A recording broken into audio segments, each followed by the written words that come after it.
я хотел бы отдельно обратить внимание после Корана на ингушский кодекс чести.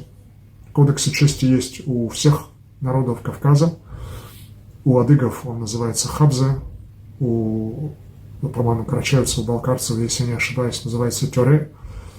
У дагестанцев называется арабским словом адат, поскольку у нас степень проникновения арабских терминов очень высокая в язык. У чеченцев называется нохчала.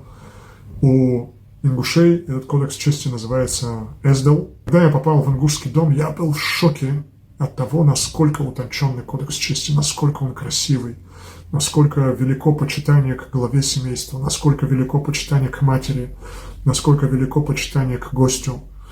Тот факт, что ингуш, молодой парень, такой как Мовсар, никогда не сядет в присутствии отца за один стол, даже если в гостях находятся его друзья, и его отец посадит друзей Мовсара за стол и будет с ними сидеть, разговаривать, пить чай, сам Мовсар не имеет права садиться при отце, он должен обслуживать этот стол, подавать, забирать, спрашивать. Я, наверное, не самый яркий пример Эздила. Ничего, я на твоем примере показываю, брат, ты сегодня как демонстрационный макет нашего. Дай Аллах, чтобы каждый из наших народов вернулся вот к этой красоте. Многие наши народы чуть-чуть уже потеряли эти прежние адаты. Они присутствовали у каждого из наших народов. Но ингуши, учитывая, что они живут в центре Кавказа, и до них проникновение иноземных культур доходило позже всего, они сохранили эти традиции лучше всего.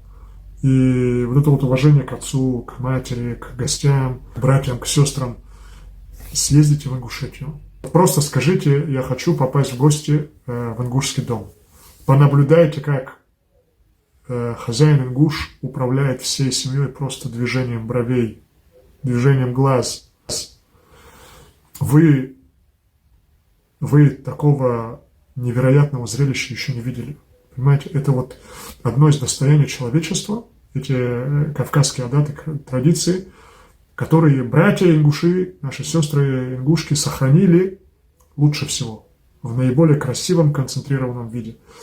И вот чему сегодня весь Кавказ и наши единоверцы из других регионов должны учиться у ингушей, это вот красоте сохраненных адатов. Есть на Кавказе такое выражение, напоследок расскажу, много сотен лет оно ходит: не соревнуйтесь с дагестанцами в знаниях. Это не я придумал, это из-за того, что арабы принесли самый яркий пример как раз. Да, из-за того, что арабы принесли знания, и среди дагестанцев жили сотни, тысячи арабов, начали на Кавказе говорить: не соревнуйтесь с дагестанцами в знаниях, не соревнуйтесь с чеченцами в отчаянности и не соревнуйтесь с ингушами в красоте этикета. Вот 3 кавказских народа, каждый в чем-то себя ярко проявил. Алхамдулилля, дай Аллах, чтобы мы все это объединили в каждом отдельном кавказском мусульманине и в каждом отдельном нашем единоверце.